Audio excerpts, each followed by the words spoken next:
Bonjour. Alors dans cette vidéo, je vais traiter de deux types de nombres, les nombres parfaits et les nombres de Mersenne, deux types de nombres très connus en mathématiques et qui nous intéressent au plus haut point en spécialité maths.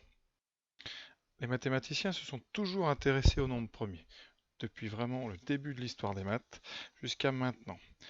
Aujourd'hui, on s'en sert notamment pour la cryptographie, les codages bancaires, le fameux code RSA.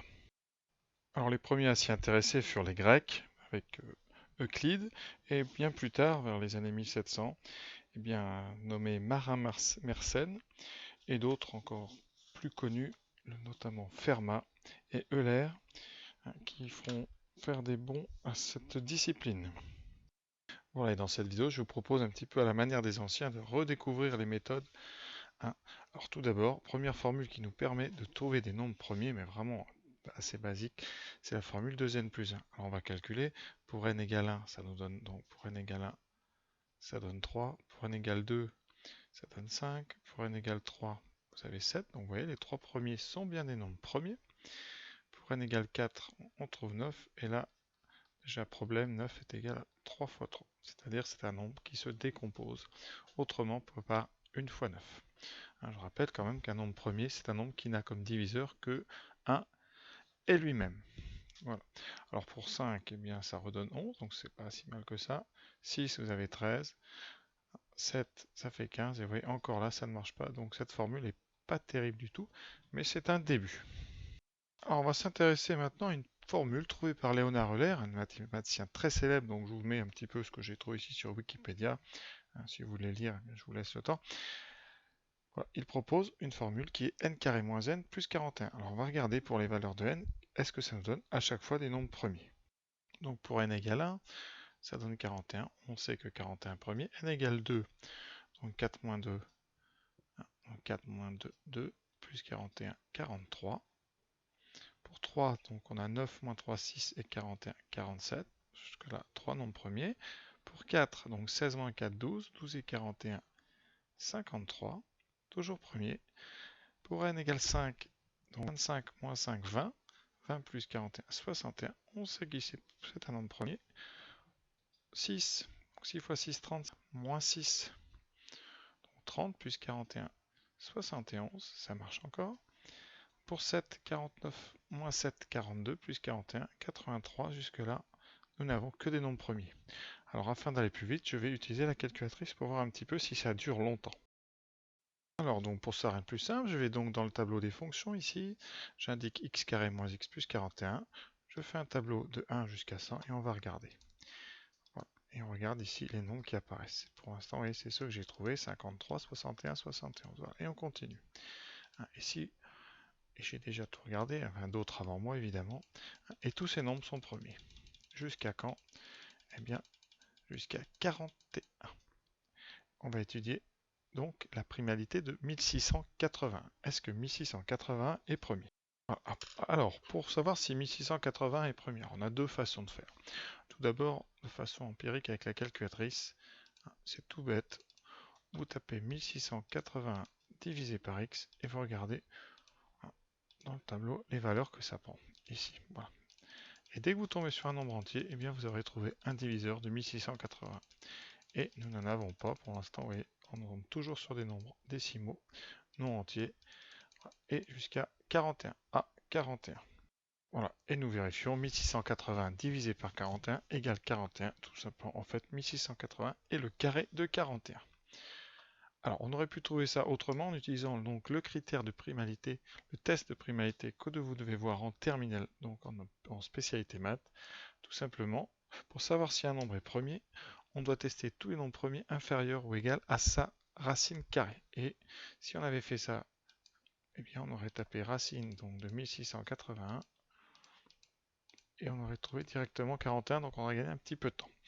Alors, ça veut dire que déjà dans notre liste, là, pour cette fonction ici, nous avons déjà un premier nombre non premier pour n égale donc 41.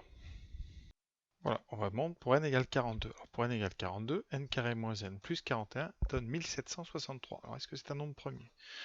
Eh bien, plutôt que de chercher avec des tests un peu longs, la calculatrice, voilà, il suffit de vérifier pour la racine carrée inférieure à la racine carrée de 1760 qui est en dessous de, on va dire en dessous de 50, hein, c'est évident. Voilà. Donc je tape y3 comme fonction 1763 divisé par x. Et donc en colonne y3, je cherche un nombre qui va être non décimal, qui va être entier. Et vous voyez que je n'en trouve pas, et je vais en trouver un quand même. Suspense, c'est le nombre 41 encore. Alors ça peut être un cas particulier, on peut se dire que eh bien, tous ces nombres-là sont divisibles par 41, ce qui serait quand même assez particulier. Eh bien, on va essayer le suivant. Alors le suivant, dans la liste ici, c'est 1847. Alors 1847 est premier, après recherche, mais on s'aperçoit que cette formule, eh bien, ça marche bien au début, mais après ça ne marche quasiment plus. Et donc, on va abandonner cette piste. Mais malgré tout, pour la cryptographie, hein, tout ça, le codage, on a besoin de fabriquer des grands nombres premiers. Voilà. Et donc, un moine français Marin Mersenne, au XVIIe, va s'intéresser, lui, à une autre formule, hein, déjà un petit peu travaillée bien avant lui, mais il va vraiment s'y intéresser de façon poussée, c'est les nombres sous la forme de puissance P-1. Voilà. Voilà. Ces nombres qu'on appelle les nombres de Mersenne. Alors, je vous mets un petit peu sa biographie. Hein. Voilà. Alors, nous, on va plutôt s'intéresser à ces nombres. Alors, on va calculer les premiers. Donc, M1 2 moins 1, donc 1. M2 4 moins 1, 3. Pour l'instant, ça marche bien. M3, donc 2 au cube, ce qui fait un 8 moins un 7. On est très bien. Alors, M4, donc 2 puissance 4 moins 1, qui fait 15. Alors là, 15, on n'est pas bien parce que c'est 3 fois 5, qui n'est pas premier. M5, 2 puissance 5 moins 1. Alors, c'est les puissances de 2 moins 1. Donc là, on était à 16. Donc maintenant, on est à 32 moins 1, 31. C'est un nombre premier. M6, donc ça fera 64 moins 1, donc 63. Et là, on est sur du 9 fois 7, donc il n'est pas premier. M7, donc 128 moins 127. Celui-là est premier. Et on continue, voilà. M8, si vous voulez, je vais faire M8, donc 256 moins 1, 255, qui n'est pas premier puisqu'il est divisible par 5. Ensuite M9, il fait 511, alors après calcul, c'est 7 fois 73, donc il n'est pas premier. M10, 1023, qui lui non plus n'est pas premier puisqu'il est divisé par 3, la somme des chiffres fait 3. Voilà. Alors quelle conjecture on peut faire pour l'instant? Alors on remarque tout d'abord, alors quels sont les nombres qui ne marchent pas? M4, M6, M8 qui est divisé par 5, M9.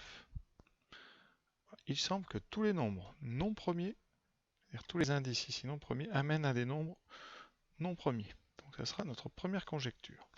Donc on va nous essayer, non, pas maintenant, mais première conjecture qu'on peut faire, c'est donc que eh bien, si P n'est pas premier, MP semble non premier. Bon, ensuite, il nous reste quoi? Donc les nombres de Mersenne avec un indice premier. M2, M3, M5, M7, M10 qui sont pour l'instant tous premiers. Alors notre deuxième conjecture provisoire, ça va être de, eh bien, si P est premier, alors MP est premier. Et là, on aurait une martingale, c'est-à-dire on aurait réussi à trouver une formule qui nous donne toujours des nombres premiers. Alors, hélas, ça ne marche pas. On va tout de suite regarder avec M11. Donc M11, c'est 2047. Alors je fais mon petit truc avec la calculatrice, 2047 divisé par X, mon tableau de valeur, et je regarde ici. Est-ce qu'il y a un nombre premier? Alors, eh bien, on continue, et ouais, 23. Donc 2047, c'est tout simplement 23 fois 89. Alors là, on est un petit peu déçu, hein, notre conjecture n'est pas bonne. Là, les nombres de Mersenne ne donnent pas toujours des nombres premiers.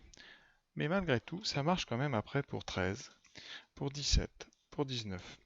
Après, ça marche de moins en moins. Mais, eh bien, ça marche quand même de temps en temps. Et c'est ça qui va intéresser les mathématiciens qui vont faire, alors pas une course, parce qu'au début, ça va pas aller très vite, mais qui vont un petit peu rechercher des nombres de Mersenne premiers. Et il y en a actuellement, on en est à des très très grands nombres. Alors, on va quand même pas oublier notre première conjecture qui, elle, se révèle vraie. On peut le démontrer avec un niveau de terminal. On le sert peut-être dans une vidéo. Eh bien, alors les nombres premiers de Mersenne, on va leur donner une notation spécifique. Ça, ce sont les nombres de Mersenne. Et les nombres premiers de Mersenne, eh bien, on va les numéroter avec un indice qui va changer. On va plus le mettre en petit, mais en grand devant. Ce qui nous intéresse, vous avez bien compris, dans la liste des Mersenne, ce sont les premiers. En anglais, les Mersenne Prime. Alors, on va leur donner une nouvelle notation. Ici, donc le premier, ça va être 3. Et celui-là, on va l'appeler M avec un grand A. M3, M petit 3 sera M grand 2. M5 sera M grand 3. M7, M grand 4. Ensuite, eh bien le suivant. Le suivant, c'est M, donc ici, qui correspond à 13, donc M5. C'est 8191. Ensuite, vous avez 131 071, et comme ça, les nombres grossissent très très vite. Le dernier qui a été trouvé sans calculatrice, c'est le M grand 12, c'est-à-dire qui correspond à 2 puissance 127 moins 1, qui a été trouvé par Lucas. Et après, on passe à l'ère des calculatrices avec des nombres qui vont grossir. Alors, il n'y a pas une infinité, il y en a en tout jusqu'à présent. Donc en janvier 2016, on en avait trouvé 49. Donc, le dernier, trouvé par un spécialiste Curtis Cooper, qui a trouvé plusieurs, vous voyez, on voit son nom plusieurs fois dans la liste. Donc ici, il a trouvé le M43, le M44, le M48 et le M49. Alors, pour une anecdote, le 48, pour l'écrire, il faudrait 17 millions de chiffres. Donc c'est vraiment des choses gigantesques. Et pour écrire M49, vous voyez ici, il faudrait 22 millions, plus de 22 millions de chiffres. Donc là, on a évidemment besoin d'ordinateurs très très très puissants. Vers la fin des années 1800, on a longtemps cru que M67 était premier, et lors d'une conférence à l'American Society en 1903, eh bien, un mathématicien, Franz Cole pour le citer, a fait un calcul au tableau pendant 1 heure pour montrer qu'il avait trouvé la factorisation de ce nombre. Il a mis 1 heure pour faire le calcul, je vous indique les deux nombres qu'il a trouvés. Il le dit lui-même après 3 ans de recherche. Durant cette conférence, pour simplifier, il a écrit donc ce nombre ici qui est 761 838 257 287 qu'il a multiplié en direct par 193 707 721. Il a prouvé qu'il tombait sur M67, démontrant par là qu'il n'était pas premier. Donc voilà un petit peu pour montrer à quel point les mathématiciens plutôt, sont très intéressés par les nombres de Mersenne. Alors, maintenant, on va passer à une deuxième catégorie de nombres, plus simple, cela, a priori, les nombres parfaits.